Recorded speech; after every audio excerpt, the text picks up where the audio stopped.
Hello students, welcome to Magnet Brains. मैं रूपाली वर्मा। आज हम क्या पढ़ेंगे? आज हम एक ऐसी चीज़ पढ़ने जा रहे हैं जो आपने अभी तक नहीं पढ़ी है। आप बहुत सारे टीवी में देखते होंगे कि कोई एक दूसरे का इंटरव्यू ले रहा है, क्वेश्चन पूछ रहा है और सामने वाला आंसर दे रहा है। तो ये भी, इसको भी लिखने का एक तरीका होता है, ठीक है। तो इस चैप्टर में हम यही पढ़ेंगे। तो चैप्टर हमारा क्या है? 7। तो सबसे पहले क्लास हमारी है 5th, बुक है रिमझिम, चैप्टर नंबर है 7 और उस चैप्टर का नाम है डाकिये की कहानी, कंवर सिंह की जबानी। तो ये जो पार्ट है ये एक भेंट वार्ता है। भेंट वार्ता का मतलब क्या होता है? भेंट का मतलब होता है हम किसी से मिले और फिर हमने बात करी, ठीक है। तो हम तो पूरा दिन बहुत से लोगों से मिलते हैं, बहुत से सवाल पूछते हैं और बहुत से सब लोग उसका आंसर भी देते हैं। तो ये एक भेंट वार्ता होती है। लेकिन इसको सही लिखने की विधा हम क्या बोलते हैं? साक्षात्कार। साक्षात्कार मतलब इंटरव्यू लिया जाता है ना, तो वो। अब इंटरव्यू आप जैसे आप टीवी में देखते हो, कई जगह बहुत सारे एक व्यक्ति बैठा हुआ है, उसे एक जो रिपोर्टर होता है वो क्वेश्चन कर रहा है और वो दूसरा व्यक्ति जो है वो आंसर दे रहा है। तो ये क्या और कहलाता है? इंटरव्यू कहलाता है। तो ये किस तरीके से लिखा जाता है, सबसे पहले ये चीज़ हम इस पार्ट में देखेंगे। और ये हम किस चीज़ से समझेंगे? एक डाकिये के जरिए। कि मतलब जो एक डाकिया होता है उसके, हम लोग सोचते हैं कि वो तो पोस्टमैन है। डाकिया मतलब पोस्टमैन, वो जाता है, चिट्ठी पिक करता है और जाके दूसरी जगह ड्रॉप कर देता है। लेकिन नहीं, उसको बहुत सारी परेशानियों का सामना करना पड़ता है। रास्ते में मौसम होता है, ऊबड़ खाबड़ रास्ते होते हैं, बहुत तरीके चीज़ें होती हैं। तो यही सब सारी चीज़ें हम क्या देखेंगे? एक डाकिया है कंवर सिंह, हम उनके ज़रिए ये चीज़ जानेंगे कि कैसे कैसे उन्हें मुसीबतों का सामना करना पड़ता है जब वो पोस्ट पहुंचाते हैं लोगों के यहाँ। और ख़ास तौर से जब पहाड़ी इलाका हो, मतलब पहाड़ों पर जब कोई डाक पहुंचानी हो तो कितनी मुश्किल होती है, कैसे कैसे सामना करना पड़ता है, ये सारी चीज़ें भी हम देखेंगे।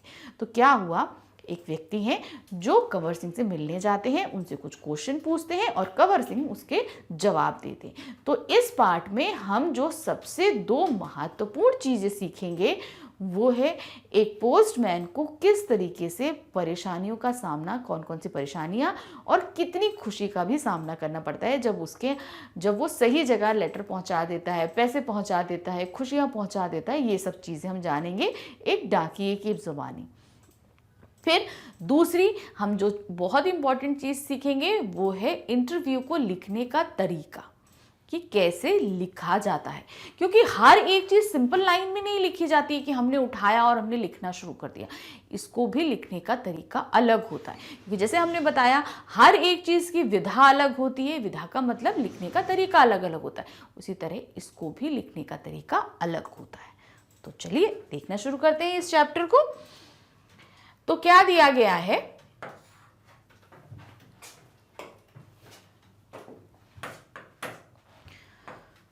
यह है डाकिये की कहानी, कंवर सिंह की जबानी।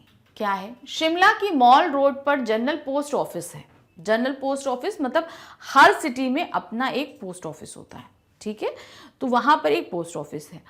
उसी पोस्ट ऑफिस के एक कमरे के डाक छापने का काम चल रहा था। डाक छाटने यानी कि जब क्या होता है, बहुत सी जगह से पोस्ट आ जाता है। कहने का मतलब है कि अब जैसे कोई शिमला में रहता है, जैसे हम शिमला की कहानी पढ़ रहे हैं, अब शिमला में डाक कहाँ से आ रही है? हैदराबाद से आ रही है, केरल से आ रही है, आपका क्या कहते हैं, चंडीगढ़ से आ रही है, दिल्ली से आ रही है, लखनऊ से आ रही है, कश्मीर से आ रही है। तो बहुत जगह जगह से आती है, कभी कभी तो आउट ऑफ इंडिया से भी आती है। तो अब वो कहाँ भेज रहे हैं? शिमला में रहने वाले किसी व्यक्ति को भेज रहे हैं। तो वो कहाँ पर आएगी? शिमला के पोस्ट ऑफिस में सारे जगह की डाक आ जाएगी। अब डाक को छांटा जाएगा। छांटे का मतलब, अब शिमला में हर जगह बहुत सारी गली हैं, मोहल्ले हैं, तो उसको सब एरिया बांट दिया जाता है। अब इस एरिया की इधर अलग कर दी, इस एरिया की इधर डाक कर दी, इस एरिया की इधर कर दी, अलग अलग एरिया की डाक अलग अलग करी जाती है। तो ये छांटने का काम होता है। और फिर जिस एरिया का पोस्टमैन होता है वो उस एरिया की डाक लेकर बांटने के लिए चला जाता है। तो ये तरीका होता है। तो अब क्या है, उस पोस्ट ऑफिस में डाक छांटने का काम चल रहा था। सुबह 11:30 बजे हैं। सुबह का क्या टाइम हो रहा है? 11:30 हो रहा है। खिड़की से गुनगुनी धूप छनकर आ रही है। यानी हल्की हल्की धूप है, आ रही है। इस धूप का मजा लेते हुए 2 पैकर और 3 महिला डाकियां फटाफट डांट छांटने का काम कर रहे हैं। तो यहाँ पर पैकर मतलब कौन होते हैं? जो सामान, भाई खाली चिट्ठियां ही नहीं आती हैं, कभी कभी क्या होता है कुछ पार्सल्स भी आते हैं, किसी ने कुछ सामान भेजा तो वो पार्सल्स भी आते हैं। तो ये पैकर्स क्या है, उन सामान को भी डिस्पैच करते हैं। वहीं पर मैंने सरकार से पुरस्कार पाने वाले डाकिया कंवर सिंह जी से बात की। यही बातचीत आगे दी जा रही है। तो जो हमारे लेखक हैं उन्होंने किससे बात करी? कंवर सिंह जी से बात करी, जो वहां के डाकिया थे, जो यहाँ पर डाका छाटने का काम कर रहे थे। तो उनसे जो बात हुई वो लेखक ने आगे दी है। तो अब आप देखिए कैसे दिया है, क्वेश्चन दिया है। पहले सबसे आपका शुभ नाम, तो क्वेश्चन हमने कैसे दिया? अलग हाईलाइट करते हुए, और आंसर अलग दिया। तो जब भी आप क्वेश्चंस, कोई भी जैसे आप इंटरव्यू लेते हो तो क्वेश्चंस ऐसे अपनी कॉपी में भी लिखते हो, तो क्वेश्चन क्या करते हैं, आप ब्लैक पेन से लिखते हैं, आंसर ब्लू पेन से लिखते हैं, इस तरीके से करते हैं। तो क्या करते हैं, हम हमेशा क्वेश्चन को हाईलाइट करते हैं कि क्वेश्चन क्या पूछा गया है, उसी के नीचे हम आंसर लिखते हैं। तो उसी तरीके से यहाँ पे भी करना है। तो लेखक ने क्या पूछा? आपका शुभ नाम, मतलब आपका नाम क्या है? मेरा नाम कंवर सिंह है, जिससे पूछा गया उन्होंने बताना मेरा नाम कंवर सिंह है, मैं हिमाचल प्रदेश के शिमला जिले के नेरवा गांव का निवासी हूं, मेरी उम्र 45 साल है। तो उन्होंने अपना नाम बताया, जिनसे पूछा जा रहा था कि मैं कौन हूं, मेरा नाम कंवर सिंह है और मैं कितने साल का हूं, 45 ईयर्स का। 45 मतलब कितना हुआ, 45 ईयर्स का मैं हूं। कहाँ रहता हूँ? हिमाचल प्रदेश। उन्होंने पहले देखिए क्या बताया, स्टेट बताया, हिमाचल प्रदेश के शिमला जिले के, शिमला का है जिला है, उसका एक गांव है नेरवा, वो वहां पर रहते हैं। कौन रहते हैं? कंवर सिंह। देखिए हमेशा ये रहता है, सबसे पहले स्टेट के बाद जो आपका जिला आ रहा है वो, फिर आपका गांव, फिर गली मोहल्ला, मकान नंबर या बिल्डिंग नंबर है, फिर मकान नंबर है, इस तरीके से एड्रेस। हमने एड्रेस आपको प्रीवियस जो है चैप्टर है उसमें आपको बताया भी था कि किस तरीके से लिखा जाता है एड्रेस। अब सेकंड क्वेश्चन, दूसरा क्वेश्चन क्या पूछा गया, आपके परिवार में कौन कौन है उनके बारे में कुछ बताइए। तो जब हम इंटरव्यू लेते हैं ना, तो भाई जो भी व्यक्ति जिससे भी हम पहली बार मिल रहे हैं, अब आप लोग भी बहुत सारी पार्टी में जाते हो या कहीं अनजान जगह जाते हो, तो सबसे पहले कोई आपसे क्या पूछता है, आपका नाम क्या है? आप अपना नाम बताते हैं, फिर वो पूछता है आप कहाँ रहते हो, आप कितने साल के हो, इस तरीके से क्वेश्चन पूछता है ना। तो उसी तरीके से लेखक ने भी पूछा आपका नाम क्या है, तो भाई उनका जगह, वो कहाँ रहते हैं, ये चीज, और उनकी उम्र, ये तो पता चल गई। जैसे आप लोग से क्वेश्चन पूछा जाता है आपका नाम क्या है, आप कितने साल के हो, आप किस क्लास में पढ़ते हो, आपको कौन सा सब्जेक्ट्स पसंद है, बहुत सारी चीजें पूछी जाती है ना, उसी तरीके से यहाँ उनसे पूछा जा रहा है। तो उन्होंने सेकंड क्वेश्चन क्या पूछा, आपके परिवार में कौन कौन है, उनके बारे में कुछ बताइए, मतलब आपके फैमिली मेंबर्स कौन कौन है। तो कंवर सिंह जी ने क्या बोला, मेरे 4 बच्चे हैं। उनके कितने हैं? 4 बच्चे हैं, 3 लड़कियां और 1 लड़का। 2 लड़कियों की शादी हो चुकी है, मेरा एक और बेटा भी था, वह मेरे गांव में एक पहाड़ी से लकड़ियां लाते हुए गिर गया, जिससे उसकी मौत हो गई।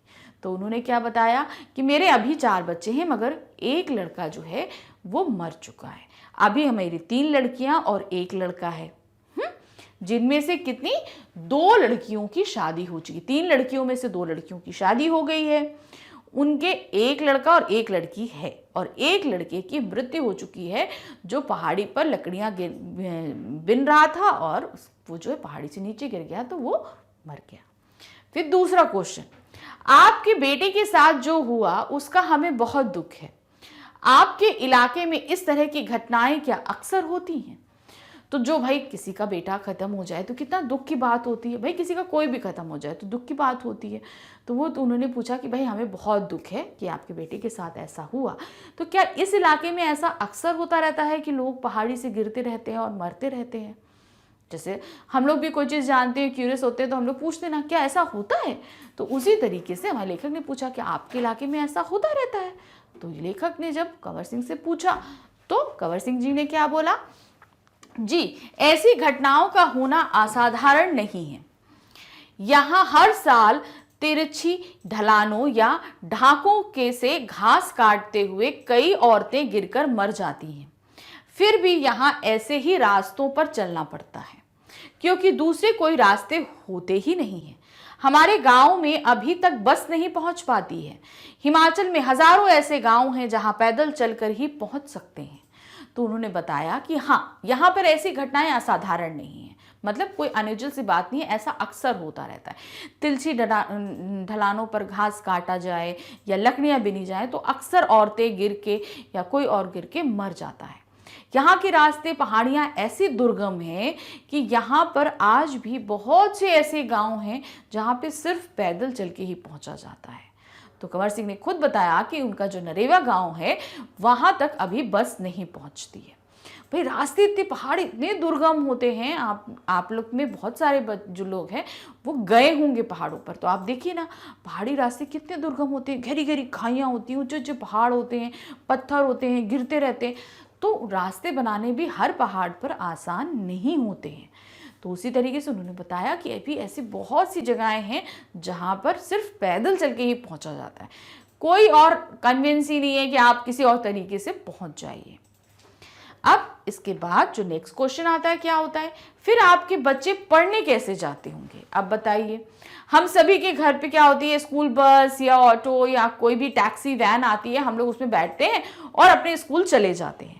तो अब जब वहां पर बस ही नहीं जाती, किसी और तरीके से नहीं जा सकते, तो बच्चे पढ़ने कैसे जाएंगे? सबसे बड़ी बात, सबसे पहला काम, बच्चे कैसे जाएंगे पढ़ने के लिए? तो उन्होंने कहा, बोला मेरे बच्चे गांव के स्कूल में पढ़ने जाते हैं। स्कूल लगभग 5 किलोमीटर दूर है। मेरी एक लड़की 10वीं तक पढ़ी है, दूसरी 12वीं तक, तीसरी लड़की 12वीं कक्षा में पढ़ रही है, बेटा 10वीं में पढ़ता है। तो उन्होंने बोला कि जो मेरे बच्चे हैं वो गांव के स्कूल में ही पढ़ते हैं और मेरे घर से गांव का जो स्कूल है वो 5 किलोमीटर दूर है। तो अब सोचिए, बच्चों को डेली 5 किलोमीटर चलना पड़ता है तब वो स्कूल पहुंचते हैं। तो वो क्या बताते हैं कि मेरी एक लड़की 10वीं तक पढ़ी है, दूसरी 12वीं तक पढ़ी है और तीसरी अभी क्या है, 12वीं में पढ़ रही है और मेरा बेटा 10वीं में पढ़ रहा है। तो ये चीज उन्होंने बताई कि बच्चे सभी पढ़ रहे हैं, भले परिस्थितियां मुश्किल हों लेकिन सब बच्चे पढ़ रहे हैं, क्योंकि पढ़ाई तो बहुत जरूरी होती है ना। फिर नेक्स्ट क्वेश्चन क्या आता है, आप जहां काम करते हैं वहां आपके अलावा कौन कौन है? क्या आपको डाकिये कहकर ही बुलाते हैं? तो क्या इन्होंने बोला कि आप जहां काम करते हैं आप जैसे और लोग हैं, और क्या सब आपको डाकिया ही कहकर बुलाते हैं? तो कंवर सिंह जी क्या कहते हैं, पहले मैं भारतीय डाक सेवा में ग्रामीण डाक सेवक था, अब मैं पैकर बन गया हूं, पर हूं वही नीली वर्दी वाला डाक सेवक। तो उन्होंने बोला कि पहले मैं पोस्टमैन था, मैं हर जगह जगह क्या करता था, मैं डाक बांटने जाता था, लेकिन अब मैं क्या हूं, अब मैं एक पैकर हूं, यानी कि हर चिट्ठियों को छांट के उनके अलग अलग स्थान पे पैक करना, पार्सल्स को इकट्ठा करना, ये सारा काम जो है वो पैकर का होता है। तो वो काम वो करते हैं। फिर है नेक्स्ट क्वेश्चन, डाक सेवक को करना क्या क्या होता है? तो उन्होंने बोला कि डाक सेवक को क्या क्या काम करना पड़ता है। मुझे बहुत कुछ करना होता है, चिट्ठियां, रजिस्ट्री पत्र, पार्सल, बिल, बूढ़े लोगों की पेंशन आदि छोड़ने गांव गांव जाता हूं। तो उन्होंने बोला कि डाक सेवक यानी कि जो एक डाकिया होता है उसे करना क्या होता है। तो बहुत तरह की डाक आती है, रजिस्ट्री आती है, पार्सल आते हैं, पत्र आते हैं, और बूढ़े लोग जिनकी पेंशन होती है, पेंशन में पैसे होते हैं, तो वो पैसे भी लोगों के गांव गांव जाके उनके घर तक पहुंचाना पड़ता है। नेक्स्ट क्वेश्चन, क्या ये सब अभी भी करना पड़ता है? क्योंकि अब तो सूचना और संदेश देने के लिए बहुत से नए तरीके आ गए हैं। तो भाई अब क्या है, सूचना, भाई पत्र है, ठीक है भाई, पत्र हम लोग कब लिखते थे, जब कोई और जरिया नहीं था। अब तो इंटरनेट है, व्हाट्सएप है, मैसेज कर दो, मेल कर दो, बहुत से तरीके हैं। तो वही चीज उन्होंने बोला कि क्या अभी भी आपको जो है वो ये सारे काम करने पड़ते हैं, क्योंकि अब संदेश पहुंचाने के बहुत से नए तरीके हो गए हैं, तो क्या अभी भी ये सारी चीजें आपको करनी पड़ती हैं? तो उन्होंने बोला, शहरों में भले ही आज संदेश देने के कई साधन आ गए हैं, जैसे फोन, मोबाइल, ईमेल वगैरह, लेकिन गांव में तो आज भी संदेश पहुंचाने का सबसे बड़ा जरिया डाक ही है। इसलिए गांव में लोग डाकिये का बड़ा आदर और सम्मान करते हैं, अपनी चिट्ठी आदि पाने के लिए डाकिये का इंतजार करते हैं। तो कंवर सिंह क्या कहते हैं, शहरों में भले ही बहुत सारे साधन हो, मोबाइल हो, फोन हो, सब कुछ हो, लेकिन यहाँ पर अभी भी संदेश पहुंचाने देने का कार्य जो है वो डाक द्वारा ही किया जाता है। अब इसका सबसे बड़ा कारण क्या होता है, पहाड़ों पर नेटवर्क की बहुत प्रॉब्लम होती है, ये सब कनेक्टिविटी नहीं मिलती, तो ये सारी चीज़ें ज़्यादा लॉन्ग टाइम के लिए सक्सेसफुल नहीं रह पाती हैं, तो दुर्गम रास्ते होते हैं। तो ये चीज़ क्या होती है कि शहरों में तो ईजिली हमको कनेक्टिविटी मिलती है तो हमें सारी चीज़ें, लेकिन जो पहाड़ी इलाके होते हैं उनमें जो बहुत ही दुर्गम एरिया होते हैं, मतलब अभी भी आप पहाड़ों, ऐसा नहीं कि शिमला शहर में कनेक्टिविटी मिलेगी, आप और इंटीरियर में जाओगे तो आपको कनेक्टिविटी नहीं मिलेगी। इसलिए उन जगहों पर संदेश पत्रों के माध्यम से ही पहुंचाया जाता है। और भाई ये पत्र जो लेके जाते हैं, इतने दिन बाद अपनों का संदेश मिलता है, तो डाकिया जो पत्र लेके जाता है, संदेश लेके जाता है, उसको बहुत ही आदर सम्मान और प्यार मिलता है उन लोगों का, क्योंकि भाई वो हमारे अपने का संदेश लेकर आया है, हम अपनों से इतनी दूर हैं, तो जाहिर सी बात है जो हमारी अपनों की खबर लेकर आएगा हम कितने खुश हो जाते हैं उनके बारे में जानकर। तो उसी तरीके से नेक्स्ट क्वेश्चन है, हमने सुना है कि हमारी डाक सेवा दुनिया की सबसे बड़ी डाक सेवा है, ये भला कैसे? तो लेखक ने पूछा कि हमारी जो डाक सेवा है यानी भारतीय डाक सेवा, ये दुनिया की सबसे बड़ी डाक सेवा है, तो वो कैसे भला, ये पूछते हैं। तो कंवर सिंह क्या कहते हैं, सुना तो आपने बिल्कुल ठीक है, हमारे देश की डाक सेवा आज भी दुनिया की सबसे बड़ी डाक सेवा है और सबसे सस्ती भी, मतलब सबसे बड़ी है ये बात सही है, मगर सबसे सस्ती भी है। केवल 5 रुपए में देश के किसी भी कोने में हम चिट्ठी भेज सकते हैं। पोस्ट कार्ड तो केवल 50 पैसे का ही है, यानी 50 पैसे में भी हम देश के हर कोने में अपना संदेश भेज सकते हैं। तो अब ये क्या होता है, टिकट लगाते हैं, हमने आपको पहले भी बताया था, हम लोग जो लेटर भेजते हैं, आप कुछ भी उसके ऊपर टिकट लगाना पड़ता है, तो वही टिकट क्या होता है, हम पे कर रहे हैं डाक सेवा को, यानी कि आपसे बोला गया यहाँ भेजना है भाई 5 रुपए का टिकट लगा दीजिए, 5 रुपए के हमने टिकट लगा दिए, तो वो क्या हुआ, हमने अपनी एक चिट्ठी 5 रुपए में यहां से शिमला पहुंचा दी, इतनी दूर सिर्फ 5 रुपए में, और पोस्ट कार्ड भेजा तो वो तो 50 पैसे में जाएगा।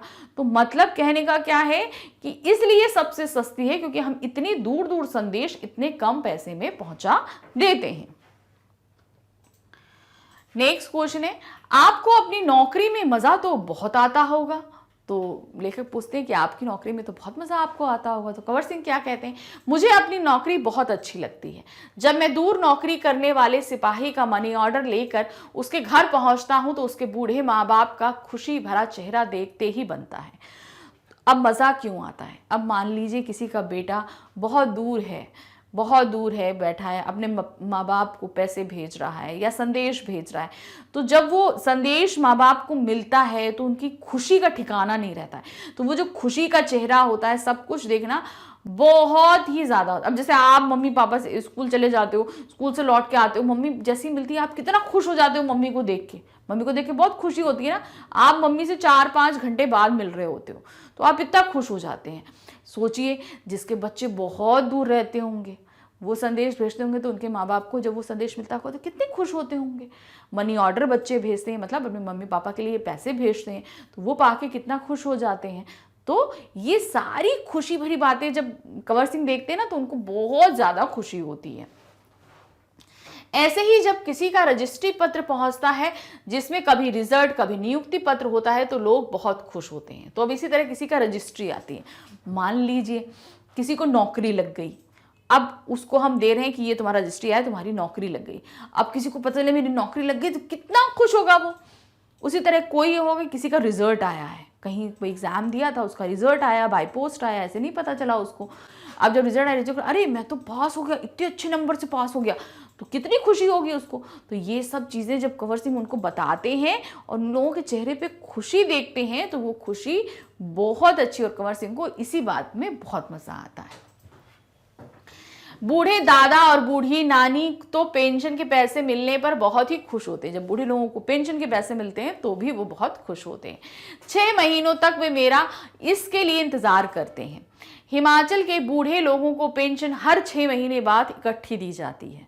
तो कहने का मतलब है 6 महीने में एक बार पेंशन मिलती है। जैसे बाकी लोगों को पेंशन हर महीने मिलती है, लेकिन जो बूढ़े लोग जो पहाड़ी इलाकों पे रहते हैं उनको 6 महीने में एक बार पेंशन मिलती है। कारण है उस जगह पहुंचना दुर्गम होता है, इसलिए हर महीने नहीं दी जाती। तो क्या होता है, उनको 6 महीने में एक बार मिलती है। तो जब 6 महीने से वो उस पेंशन का इंतज़ार कर रहे होते हैं और जब कंवर सिंह लेकर वो पैसे पहुंचते हैं तो वो बूढ़े लोग बहुत ही प्रसन्न हो जाते हैं। नेक्स्ट क्वेश्चन है, क्या आप शुरू से इसी डाकघर में काम कर रहे हैं? तो उन्होंने पूछा कि आप जब से आप इस नौकरी में आए तो इसी डाकघर में थे आप? तो कंवर सिंह क्या कहते हैं, शुरू में तो मैं लाहौल स्पीति जिले के किब्बर गांव में 3 साल तक नौकरी की है। तो मतलब जब ये डाकिया बने थे यानी पोस्टमैन बने थे तो सबसे पहले कहाँ थे, वो लाहौल स्पीति में थे। लाहौल स्पीति बहुत ही ऊंचाई पे है, बहुत ही ठंडी जगह है। तो वहां पर वो किब्बर गांव में 3 साल तक नौकरी की। यह हिमाचल का सबसे ऊंचा गांव है, देखिए हमने बताया ना।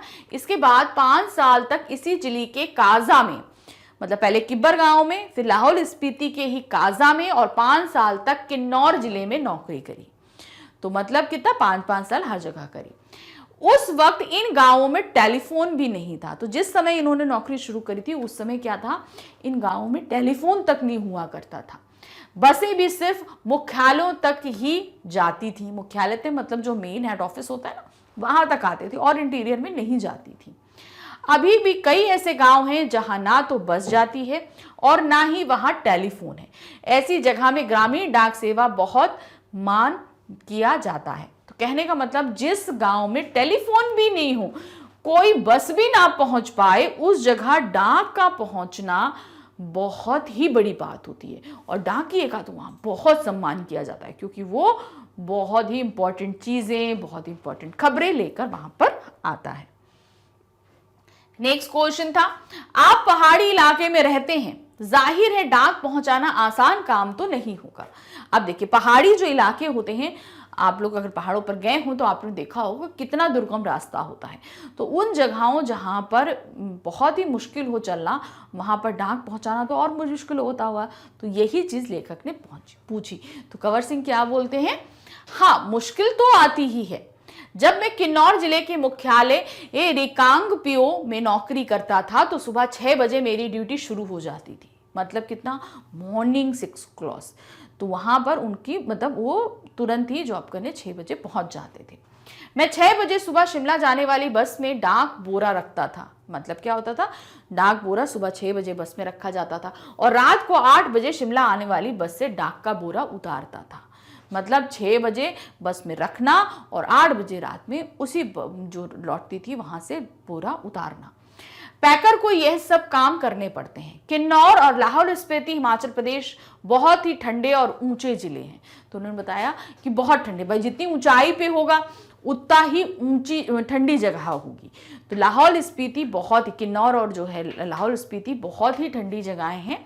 वहाँ माइनस में टेम्परेचर जाता है, इतना ठंडा होता है, वहाँ बर्फ, सब कुछ, पानी वानी सब कुछ जम जाता है।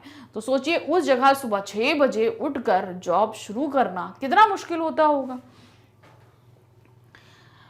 इन जिलों में अप्रैल महीने में भी बर्फबारी हो जाती है। तो मतलब अप्रैल का मंथ जहां पर हम लोग के प्लेन एरिया होते हैं वहां धीरे धीरे गर्मी शुरू हो जाती है, मगर लाहौल स्पीति इतनी ठंडी है कि वहां अप्रैल तक बर्फबारी होती रहती है। बर्फ में चलते हुए पैरों को ठंड से बचाना पड़ता है, वरना स्नो बाइट हो जाता है जिससे पैर नीले पड़ जाते हैं और उनमें गैंग्रीन हो जाता है जिससे उंगलियां झड़ जाती हैं। इन जिलों में मुझे एक घर से दूसरे घर तक डाक पहुंचाने के लिए लगभग 26 किलोमीटर रोजाना चलना पड़ता है। तो इन्होंने क्या बताया कि अप्रैल में जिस जगह बर्फ पड़ती हो वो जगह वहां पर बहुत ठंडी है और वहां पे क्या है ना, अपने आप को ठंड से बचाना पड़ता है और बर्फ में चलते हुए पैरों को ठंड से बचाना पड़ता है। अगर वहां नहीं हो तो वहां स्नो बाइट हो जाता है और स्नो बाइट हो गया, नहीं देखभाल करी तो गैंग्रीन हो जाएगा। गैंग्रीन मतलब एक ऐसा घाव जिसमें जहर भर जाता है और फिर क्या होता है, उंगलियां झड़ जाती हैं, मतलब आपको उंगलियां आपकी काटनी पड़ेंगी, गल के गिर जाएंगी। तो इसलिए इन सब चीज़ों का ध्यान रखना पड़ता है और एक गांव से दूसरे गांव तक जाने के लिए उन्हें लगभग 26 किलोमीटर बर्फ में चलना पड़ता था। हिमाचल में एक गांव से दूसरे गांव की दूरी लगभग 4 या 5 किलोमीटर तक होती है। मतलब एक गांव से आप दूसरे गांव जाएंगे तो 4-5 किलोमीटर का डिस्टेंस होता है। हिमाचल में गांव छोटे छोटे होते हैं, एक गांव में बस 8 से 10 या कभी कभी 6-7 ही घर होते हैं। यानी कि एक गांव में 8-10 लोग रहते हैं, मतलब 8-10 फैमिलीज होंगी, या कभी कभी 6-7 फैमिलीज ही होती हैं। डिस्टेंस पे 4-5 किलोमीटर डिस्टेंस पे एक एक गांव होगा, लेकिन एक गांव में ज्यादा लोग नहीं रहते हैं, इसीलिए चलना काफी पड़ता है। चलना तो खैर हमारी आदत में ही शामिल हो चुका है, ग्रामीण डाकिये की जिंदगी में तो चलना ही चलना है। तो अब यहाँ पे क्या होता है कि जो डाकिया होता है वो भी पहाड़ी इलाके में, तो अब आप शहरों में देखेंगे भाई साइकिल से चलते हैं, मोटर बाइक से चलेंगे, तो लेकिन ग्रामीण जो इलाके होते हैं इतने दुर्गम, मतलब पहाड़ी इलाके इतने दुर्गम होते हैं, इतने मुश्किल होते हैं कि वहां पर पैदल ही चलना पड़ता है। और ये चीज कंवर सिंह जी की आदत में शामिल हो चुकी थी। नेक्स्ट क्वेश्चन है, आपने बताया था कि पहले आप डाक सेवक थे, अब पैकर हैं, इसके आगे भी कोई प्रमोशन है क्या? तो कंवर सिंह पहले क्या थे? डाक सेवक यानी कि डाकिया थे, फिर पैकर हो गए, तो अब इसके आगे भी कोई प्रमोशन का पद होता है जहां आप पहुंच सकते हैं? ये चीज पूछी तो कंवर सिंह क्या बोलते हैं, पैकर के बाद डाकिया बन सकते हैं, बस एक इम्तिहान पास करना पड़ता है। अभी तो काम के हिसाब से हमारा वेतन काफी कम रहता है, सारा दिन कुर्सी पर बैठकर काम करने वाले बाबू का वेतन कहीं ज्यादा होता है। पैकर का वेतन बाबू के जितना ही हो जाता है। अब तो डाकिये की नौकरी में लगना भी बहुत मुश्किल हो चुका है। हम में से जितने डाकिये रिटायर हो चुके हैं उनकी जगह नए डाकियों को नहीं रखा जा रहा है। इससे पुराने डाकियों पर काम का बोझ दिन प्रतिदिन बढ़ता ही जा रहा है। ना जाने आने वाला समय कैसा होगा। तो क्या हुआ, पहले डाक सेवक होते हैं, फिर पैकर बनते हैं, पैकर के बाद क्या होता है, डाकिये बनते हैं। तो ये एक प्रमोशन का जो डाक सेवक होता है वो जितने आपके ग्राउंड लेवल के वर्क होते हैं वो करता है, पैकर मतलब हर एक चीज को सॉर्ट आउट करता है, और डाकिया क्या है, उन सारी चीजों को पहुंचाता है। तो अब क्या है, चीजें मुश्किल होती जा रही हैं। अब डाकिये, नए जो डाकिये रिटायर हो रहे हैं उसकी जगह नए डाकियों को नहीं रखा जा रहा है, डाकियों की संख्याएं कम होती जा रही है, ये चीज कंवर सिंह ने बताया। लेकिन इन लोगों का वेतन जो है वो बहुत ही कम होता है, ज्यादा नहीं होता, लेकिन जो बाबू लोग होते हैं उनका वेतन ज्यादा होता है, जो कुर्सियों पे बैठकर कार्य करते हैं। नेक्स्ट क्वेश्चन है, काम के दौरान कभी कोई बहुत खास बात हुई है? अब हमने कहा आप इतने सालों से काम कर रहे हैं, कोई ऐसी बात जो बहुत खास हो, आपको याद हो, आप बताना चाहें तो? लेखक ने पूछा तो कंवर सिंह क्या बोलते हैं, एक घटना आपको सुनाता हूं। मेरा तबादला शिमला के जनरल पोस्ट ऑफिस में हुआ था। वहां मुझे रात के समय रेस्ट हाउस और पोस्ट ऑफिस चौकीदारी का काम दिया गया। यह 1998 की बात है, यानी 1998 की, यानी कि शिमला में एक रेस्ट हाउस में था, पोस्ट ऑफिस के रेस्ट हाउस में, वहां पे उनको पोस्ट की चौकीदारी का काम दिया। मतलब जो पत्र आते हैं भाई उनमें क्या होता है, रजिस्ट्री, पेंशन भी आती है, रजिस्ट्री भी आती है, लोगों के मनी ऑर्डर भी आते हैं, तो सिर्फ पत्र नहीं आते, उनमें पैसे भी होते हैं। तो इसीलिए उस पोस्ट की देखभाल करना बहुत ज़रूरी होता है। मतलब आपको चौकीदारी करनी है कि कोई आ ना जाए, उसको चुरा ना ले, ये सारी चीज़ें होती हैं। तो ये काम किसको दिया गया था? कंवर सिंह जी को दिया गया था। और ये कब की बात थी? 1998 की बात है। 29 जनवरी को रात लगभग 10:30 बजे का समय था। तो कौन सा दिन था ये? 29 जनवरी 1998 की बात थी, करीबन रात 10 बजे। बाहर से किसी ने पोस्ट ऑफिस का दरवाजा खटखटाया। मैंने पूछा कौन है? जवाब आया, दरवाजा खोलो, तुमसे बात करनी है।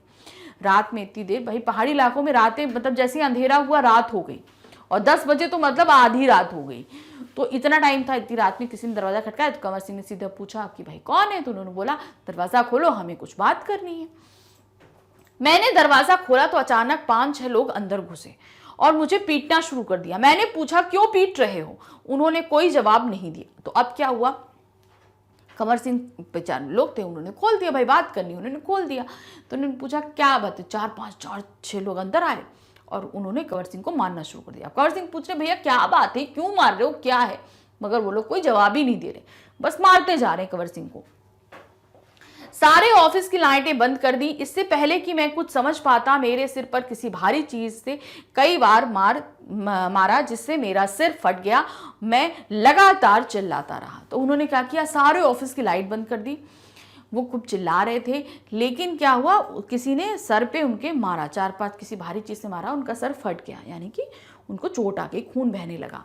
और वो लगातार चिल्ला रहे थे, मगर किसी की आवाज़, कोई उनकी आवाज़ नहीं सुन रहा था। उसके बाद मैं बेहोश हो गया, मतलब वो बेहोश हो गया, सर फट गया था, खून बह रहा था, तो उनको बेहोशी आ गई और मुझे कुछ भी पता ना चला। अगले दिन जब मुझे होश आया तो मैं शिमला के इंदिरा गांधी मेडिकल कॉलेज के अस्पताल में दाखिल था। तो बेहोश हो गए। उसके बाद जब उन्हें होश आया तो वो कहाँ थे, शिमला के मेडिकल कॉलेज में थे। सिर में भयंकर दर्द हो रहा था। इन दिनों में मेरा 17 साल का बेटा मेरे साथ ही रहता था। उसी से पता चला कि मेरे चिल्लाने की आवाज़ सुनकर लड़का और ऑफिस के दूसरे लोग जो नज़दीक में रहते थे, दरवाजे के शीशे तोड़कर अंदर आए और मुझे अस्पताल पहुंचाया। मेरे सिर पर कई टांके लगे थे, इसकी वजह से आज भी मेरी एक आंख से दिखाई नहीं देता। तो कंवर सिंह जो शिमला में जब वहाँ रेस्ट हाउस में रह रहे थे, तो उनका 17 साल का बेटा उन्हीं के साथ रहता था। तो उनका बेटा जब ये चिल्लाए उस रात, तो उस बेटे ने बताया उनको कि जब आप चिल्ला रहे थे तो हम लोग क्या हुआ, खिड़की के शीशे, कांच के शीशे तोड़ के अंदर आए और आपको उठाया और अस्पताल पहुंचाया। सर में बहुत चोट आई थी, तो उनको टांके लगे थे, यानी स्टिचेस आए थे उनको, जिसकी वजह से इतनी चोट से उनको एक आंख से दिखाई देना बंद हो गया। भाई सर पे चोट लगी थी तो उनको आंख से भी डैमेज हुआ, जिससे उनको एक आंख से दिखाई देना बंद हो गया था। सरकार ने मुझे जान पर खेलकर डाक की चीजें बचाने के लिए बेस्ट पोस्टमैन का इनाम दिया। यह इनाम 2004 में मिला। इस इनाम में 500 रुपए और प्रशस्ति पत्र दिया गया। मैं और मेरा परिवार बहुत खुश हुए। आज भी मैं गर्व से कहता हूं, मैं बेस्ट पोस्टमैन हूं। तो भाई जान पे खेल कर, भाई उनको इतनी चोट आई, इतने लोगों ने मारा, तब भी उन्होंने सारी पोस्ट बचा ली थी। पोस्ट का मतलब हमने आपको पोस्ट में बताया था, उसमें मनी ऑर्डर होता है, पेंशन होते, पैसे होते, सिर्फ लिखे हुए पत्र नहीं होते, बहुत सारा पैसा होता है उसमें। तो वो लूटने आए थे, लेकिन उन्होंने अपनी जान पे खेल के वो सारी चीज़ें बचा ली। इसलिए सरकार ने उनको बेस्ट पोस्टमैन का रिवॉर्ड दिया, उनके 500 रुपीज़ दिए, प्रशस्ति पत्र यानी कि जिसको आप बोलते हैं ना, सर्टिफिकेट्स आपको जो मिलते हैं, वो उनको मिला। और आज भी जो है बहुत ही गर्व से कंवर सिंह बोलते हैं कि मैं बेस्ट पोस्टमैन हूँ, ये चीज़। तो अब ये इंटरव्यू किसने लिया था, प्रतिमा शर्मा जी ने ये वो जो है इंटरव्यू लिया था कंवर सिंह का, पहला क्वेश्चन, डाकिए का क्या नाम था। जो डाकिए का नाम था वो तो हमारे पाठ का नाम भी है।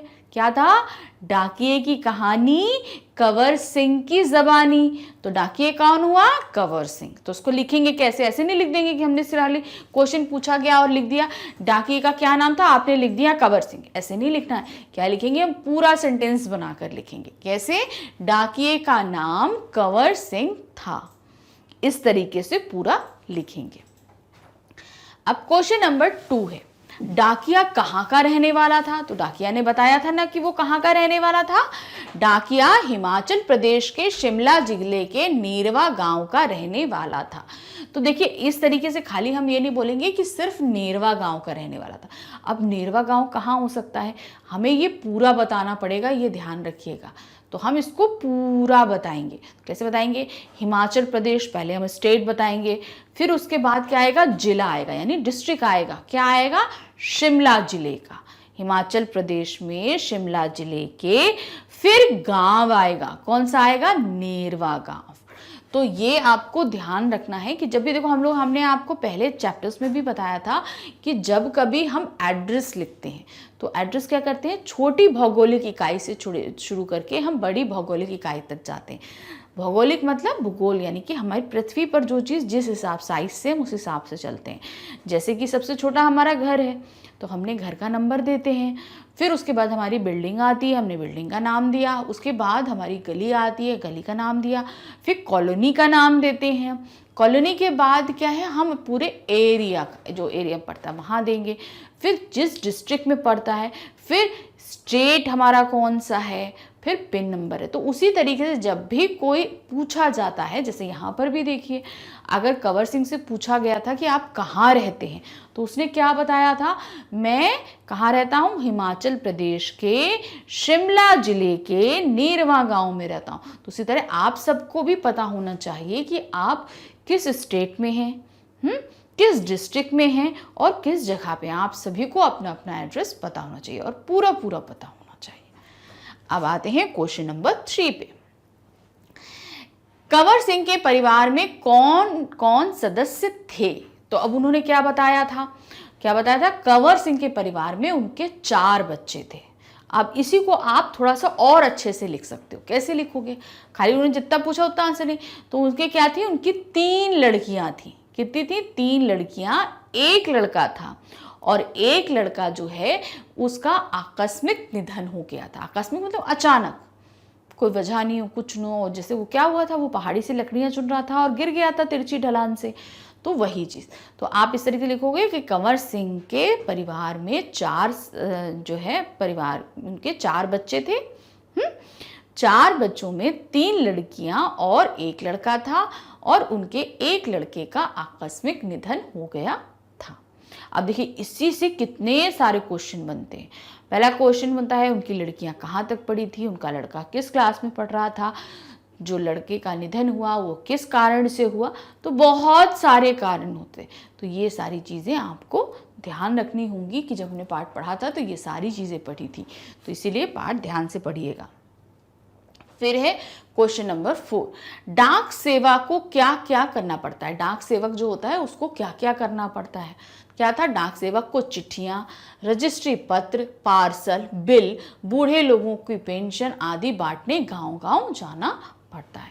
तो डाक सेवक क्या करता है? कुछ लोगों की रजिस्ट्री आती है। रजिस्ट्री मान लीजिए कहीं से रिजल्ट आया, वो आ गया, नहीं तो किसी का नियुक्ति पत्र यानी कि अपॉइंटमेंट लेटर आता है, कहीं नौकरी लग गई वो आया, या किसी को कहते हैं कोई कोर्ट द्वारा कोई चीज़ प्राप्त होती है तो वहाँ से भी वो सब रजिस्ट्री के द्वारा प्राप्त होती है। मनी ऑर्डर आता है, पैसे दिए जाते हैं, बूढ़े लोगों की पेंशन आती है, लेटर आते हैं, बहुत सारी चीज़ें आती है डाक के माध्यम से। कुछ लोग पार्सल्स भेजते हैं, कुरियर होता है ना आप लोगों के यहाँ, तो वो क्या होता है? पार्सल होता है। तो वो भी होता है, वो सब डाक में आता है। तो ये डाक सेवक को जिसका भी होता है उसके घर घर जाके बांटना पड़ता है। क्वेश्चन नंबर है 5, भारतीय डाक सेवा की क्या विशेषता है? भारतीय डाक सेवा की क्या विशेषता है? ये दुनिया की सबसे बड़ी और सस्ती डाक सेवा थी। ये पार्ट में हमने पढ़ा था ना, तो क्या था? यह भारतीय डाक सेवा दुनिया की सबसे बड़ी और सबसे सस्ती डाक सेवा है। अब देखिए क्या है, 5 रुपए का टिकट हम लगाते हैं और उससे हमारा लेटर हम जहाँ पे भी हो उससे बहुत दूर आसानी से पहुँच जाता है। तो क्या हुआ भाई, 5 रुपए में हमारा लेटर यहाँ से वहाँ पहुँच गया, तो हुआ ना सस्ती डाक सेवा। तो क्या हम बोलेंगे कि भारतीय डाक सेवा सबसे बड़ी और सबसे सस्ती डाक सेवा है। ये किसकी विशेषता है? भारतीय डाक सेवा की। अब है प्रश्न संख्या 6, पहाड़ी क्षेत्रों में डाकिये को किन कठिनाइयों से गुजरना पड़ता है? जो पहाड़ी इलाके होते हैं वहाँ पूछा। वैसे तो डाकियों को बहुत तरीके से होता है भाई, पहुँचाने के लिए कितनी जगह जगह जाना पड़ता है, मौसम का सामना करना पड़ता है, कभी बहुत तेज़ ठंडक पड़ती है, कभी बहुत तेज़ धूप होती है, गर्मी का सामना, कभी बारिश होती है, डाक को बचाना पड़ता है कि कोई लूट ना ले, जो सामान वो लेकर जा रहे हैं, मान लीजिए पार्सल्स हैं, तो वो कहीं पे रास्ते में नष्ट नहीं हो, कुछ नहीं हो, ये सब चीज़ों का बहुत ज़्यादा ध्यान रखना पड़ता है उनको। तो उसी तरीके से अगर पहाड़ों पर कोई डाकिया अगर आप सब सामान डिलीवर कर रहा है, पत्र दे रहा है, रजिस्ट्रियाँ बांट रहा है, तो उसको वहाँ पर किस तरीके की चीज़ों का सामना करना पड़ेगा? तो क्या होगा, पहाड़ी क्षेत्रों में डाकियों को मीलों पैदल चलना पड़ता है, बर्फबारी में फंसने जैसी कठिनाइयों से गुजरना पड़ता है। अब पहाड़ों पर क्या होता है, पहाड़ों में बहुत सी जगह ऐसी होती है कि जहाँ कुछ भी नहीं जा सकता, कोई व्हीकल नहीं जा सकता, तो उस टाइम क्या होता है, डाकिये को पैदल चलना पड़ता है, बहुत ज़्यादा वो पैदल चलेगा तब कहीं जाकर उस अपनी डेस्टिनेशन तक पहुंच पाता है जहां पर उसको अपने पत्र वगैरह डिलीवर करने हैं। और साथ ही पहाड़ों पर तो बर्फ़ पड़ती है, मान लीजिए अगर बर्फ़ पड़ी गई, कहीं वो फंस गया एकदम से, मौसम बदल जाता है, पहाड़ों पर तो बारिश भी बहुत भयानक होती है। तो मतलब एक तरीके से हम बोलेंगे कि पहाड़ों पर मुश्किल होता है हर एक चीज़ काम करना। तो और डाकिये के लिए तो सामान जो लेके जा रहा है, जो लेटर लेके जा रहा है, उसको तो वो भी सिक्योर करके लेके जाना है कि वो सारी चीज़ें बेकार नहीं हो। तो इस तरीके से बहुत सारी परेशानियों का सामना उसको करना पड़ता है। अब है प्रश्न संख्या 7, कंवर सिंह को कौन सा पुरस्कार मिला था? कंवर सिंह को कौन सा पुरस्कार मिला था? बेस्ट पोस्टमैन का पुरस्कार उसको मिला था। क्यों? क्योंकि उसने अपनी जान पर खेलकर क्या किया था, डाक को बचाया था। वो जो नहीं रेस्ट हाउस में उसके जब था तो वहाँ पे बहुत सारे लोग आ गए थे, उसको मारा था। तो क्या हुआ था, उसके सर पे चोट लगी थी, बेहोश हो गया था, बहुत चिल्ला रहा था। तो क्या हुआ था, जान पे खेल के उसने सारी डाक को बचा लिया था, इसीलिए उसको सरकार ने बेस्ट पोस्टमैन का पुरस्कार दिया था। प्रश्न संख्या 8, यह पुरस्कार उन्हें कब प्राप्त हुआ था? यह मतलब बेस्ट पोस्टमैन का पुरस्कार उन्हें कब मिला था? यह पुरस्कार उन्हें सन 2004 में मिला था। देखिए, आपको सन और डेट वगैरह भी याद रखनी पड़ेंगी ना, बहुत सारी चीज़ों में भी अब धीरे धीरे आएंगे, तो उसी तरीके से। तो यहाँ पर जो सरकार द्वारा कंवर सिंह को जो बेस्ट पोस्टमैन का पुरस्कार दिया गया था वो उन्हें सन 2004 में प्राप्त हुआ था। तो उसमें क्या क्या था, प्रशस्ति पत्र था, 500 रुपये थे, तो उन्हें बहुत कुछ प्राप्त हुआ था। सॉरी। तो इस तरीके से मैंने इस पार्ट के जो थोड़े बहुत क्वेश्चन इजी से निकाले थे वो आपके सामने ले लेकर, क्योंकि इस पार्ट में तो कोई प्रश्न उत्तर ही नहीं है, तो हम थोड़े से आपके सामने निकाल कर ले आए थे। अगर आप इस पार्ट के एक्सप्लेनेशन को देखना चाहते हैं या और भी पार्टों के किसी एक्सप्रेशन या एनसीईआरटी सॉल्यूशंस को या क्वेश्चन आंसर्स अभ्यास कार्य को देखना चाहते हैं, तो आप कहाँ जाएंगे? उसके लिए आपको आना होगा हमारे चैनल magnusbrain.com पे। जब आप यहाँ पर आएंगे तो यहाँ पे बहुत सारी क्लासेस हैं, आपको अपनी क्लास सिलेक्ट करनी है। आपकी क्लास कौन सी है? Class 5th। आप जैसे यहाँ पर क्लिक करोगे, ऐसे क्लिक करोगे ना, तो आपके सामने 5th में पढ़ाए जाने वाले सारी सब्जेक्ट्स आ जाएंगे। आप क्या करना है, आपको हिंदी सिलेक्ट करना है। अब आप सब्जेक्ट हिंदी पढ़ रहे हो तो हिंदी सेलेक्ट करोगे। तो यहाँ पर देखिए मेरी फोटो दिखाई दे रही है ना, इसी के नीचे यहाँ पर रिमझिम बुक है। तो यहाँ पर हम क्या देखेंगे, वॉच नाउ लिखा होगा, उसको क्लिक कर देंगे। जैसे ही क्लिक करेंगे आपके सामने रिमझिम बुक की पूरी प्लेलिस्ट आ जाएगी, मतलब सारे चैप्टर्स आ जाएंगे। तो आप जो भी चैप्टर आपको पढ़ना है, जो भी आपको चीज़ नहीं समझ में आ रही या किसी क्वेश्चन का आंसर नहीं मिल रहा कुछ है, तो आपको वो चैप्टर पे जाके क्लिक करना है। जैसे ही क्लिक करोगे उस चैप्टर में आपके सामने जो टॉपिक्स मैंने पढ़ाए हैं, जैसे मैंने चैप्टर को एक्सप्लेन किया है, फिर उसके बाद मैंने उसके क्वेश्चन आंसर्स कराए हैं। तो अगर आपको क्वेश्चन आंसर देखना है तो क्वेश्चन आंसर पे क्लिक करना। अगर आप पार्ट समझना चाहते हैं तो जहाँ पर आपको पार्ट की समरी लिखी है वहाँ पर क्लिक करेंगे। जो भी क्लिक करेंगे, जैसे ही क्लिक करेंगे आपके सामने वीडियो स्टार्ट हो जाएगा। इस तरीके से वीडियो देखिए, अपनी सभी डाउट्स को क्लियर कीजिए, फटाफट क्वेश्चन के आंसर हम देख लेंगे, समझ जाएंगे, चैप्टर समझ जाएंगे, सब कुछ हम कर लेंगे। और साथ ही हमारे चैनल को आप लाइक, सब्सक्राइब और शेयर ज़रूर करेंगे, क्योंकि तभी तो हम आपके लिए और भी सारी ढेर सारी चीज़ें लेकर आएंगे ना। तो आपको पार्ट अच्छे से समझ में आ गया, क्वेश्चन आंसर अच्छे से समझ में आ गए, तो बस हमारे चैनल को लाइक, सब्सक्राइब और शेयर कर दीजिए। Thank you for watching, bye bye.